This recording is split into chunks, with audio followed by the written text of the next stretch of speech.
రాజమండ్రిలో కల్తీ పాలు వ్యవహారంపై ఇప్పుడు ప్రస్తుతం రాజమండ్రి సిటీ ఎమ్మెల్యే ఆదిరెడ్డి వాసు గారు కూడా ఇక్కడ అంతా కూడా ప్రాంతానికి వచ్చారు, పరిశీలిస్తున్నటువంటి పరిస్థితి ఉంది. అలాగే ఇక్కడ కల్తీ ఏ విధంగా జరిగిందనే దానిపై కూడా ఇప్పటికే సంబంధించిన అధికారులు కూడా దీని మొత్తం శాంపిల్స్ కూడా సేకరించినటువంటి పరిస్థితి ఉంది. ఇక్కడ ఏ విధంగా ఉందని తెలుసుకునే ప్రయత్నం చేద్దాం. సార్ చెప్పండి, ఈ కల్తీ పాలు వ్యవహారం ఇక్కడ ఏ విధంగా వచ్చింది మేము ప్రాథమిక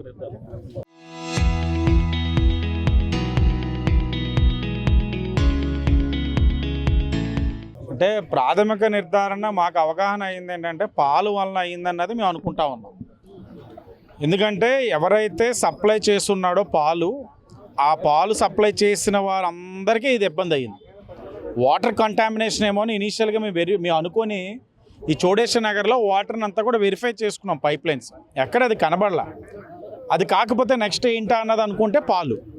ఇప్పుడే కిమ్స్ హాస్పిటల్కి వెళ్ళినప్పుడు కూడా అక్కడ ఒక మహిళ ఆవిడ అంటుంది, పెద్ద ఆవిడ, శివరాత్రి అయిన మరుసటి రోజు నుంచి పాలు చేదుగా ఉన్నాయి, చెప్పాం చేదుగా ఉన్నాయి ఏంటి అబ్బాయి అని అన్నాం, 3 రోజులు అలాగే ఉంటాయి, ఇంకెలా చేదు వస్తే మాత్రం మానిపించేస్తాను నేను పాలు వేయనివ్వ అని కూడా చెప్పామని చెప్తా ఉన్నారు. అంటే ఏదో పాలల్లోనే జరిగింది. అది ఈ టాక్సిక్ ఏ విధమైన ఇన్ఫిల్ట్రేషన్ అయిన దాని మీద శాంపిల్స్ కూడా పంపించాం.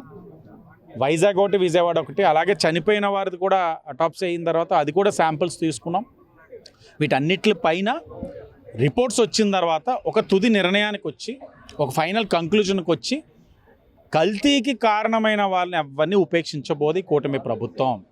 కల్తీ అన్నది ఏ రూపంలో కానివ్వండి, అది పాలు కానివ్వండి, నెయ్యి కానివ్వండి, ఏదైనా సరే కూటమి ప్రభుత్వం ఉపేక్షించదు.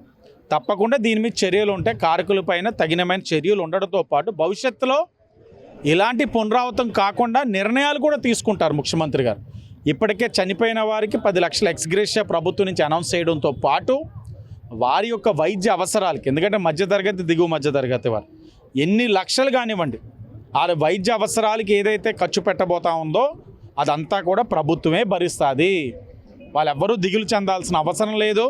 మరీ ముఖ్యంగా వైసీపీ వాళ్ళు ఆందోళన చెందాల్సిన అవసరం కూడా లేదు. మీరేం ఆందోళన చెందకండి, మంచి ప్రభుత్వం ఉంది. వాళ్ళ యొక్క బాధలు తెలిసిన వాళ్ళుగా, కష్టాలు తెలిసిన వాళ్ళుగా, కల్తీలు చేయడం తప్పు అన్నది ప్రశ్నించే వాళ్ళుగా మేము అన్నీ కూడా మేము చూసుకుంటాం. వాళ్ళకి అన్ని విధాలుగా అండగా ఉంటాం. ఎంతమంది ఎఫెక్ట్ అయ్యారు ఇప్పుడు దాకా? ఎంతమంది చనిపోవడం జరిగింది? 4 చనిపోయారండి. ఇంకా ఒక 10 మంది హాస్పిటల్లో ఉన్నారు. వెంటిలేటర్ మీద 3 ఉన్నారు. మిగతా 7 వెంటిలేటర్ సపోర్ట్ లేకుండా ఉన్నారు.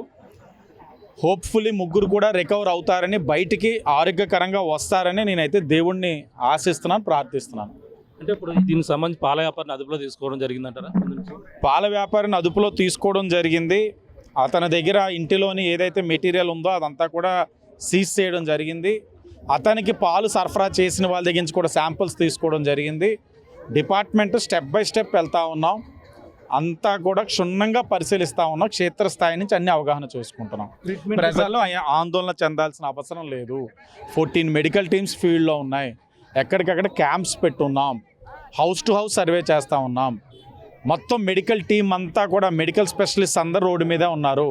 ఏఎన్ఎంస్ కానీ అందరూ కూడా ఇక్కడే ఉన్నారు. ప్రతి హౌస్ని జియో ట్యాగింగ్ చేసాం, జియో కోఆర్డినేట్స్ తీసుకున్నాం. వాళ్ళ ఇంటికి శివరాత్రి అయిన మరుసటి రోజు నుంచి ఎవరైనా పని చేసేవారు కానీ, వాళ్ళ చుట్టాలు కానీ ఇంటికి వచ్చి ఏదైనా టీ, కాఫీ కానీ ఏదైనా సేవించినట్లయితే వాళ్ళని కూడా సర్వే చేస్తున్నాం. వారి యొక్క ఆరోగ్యాన్పైన కూడా దృష్టి పెడతా ఉన్నాం. రాజమండ్రిలో ప్రైవేట్ పాల వ్యాపారులు ఉన్నారు, వాళ్ళకి ఎటువంటి సూచనలు ఇవ్వబోతున్నారు? ప్రజలకు ఏం చెప్తారు? ప్రజలకు ఆరోగ్యాలతో ఎవరు కూడా చెలగాటాలు ఆడద్దు. ప్రభుత్వం చూస్తూ ఊరుకోదు.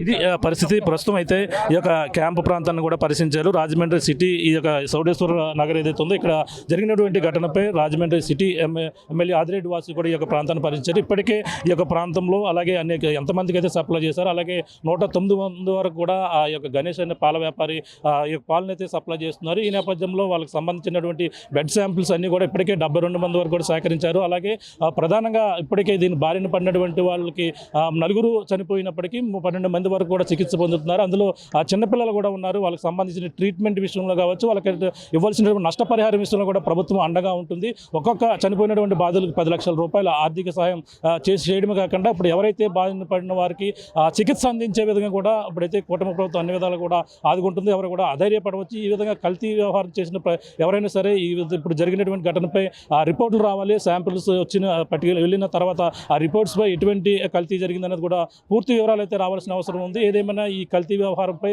అన్ని విధాలుగా కూడా బాధితులకు అండగా ఉండేందుకు కూటమి ప్రభుత్వం ఉందని, అలాగే రాజమండ్రి సిటీ ఎమ్మెల్యే ఆదిరెడ్డి వాసు గారు చెప్తున్న పరిస్థితి ప్రధానంగా ఉందని చెప్పాలి. ఇది కూడా నా తాజా పరిస్థితి. అనిల్తో ప్రకాష్, RTV, రాజమండ్రి నుంచి. చరిత్ర సృష్టించినోడు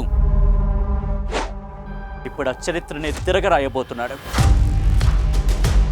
అబద్ధాల గోడల్ని బద్దలు కొట్టి నిజాలను రాగా మీ ముందుంచబోతున్నాడు. నిజమైన వార్తల కోసం వెంటనే డౌన్లోడ్ చేసుకోండి రా యాప్ని.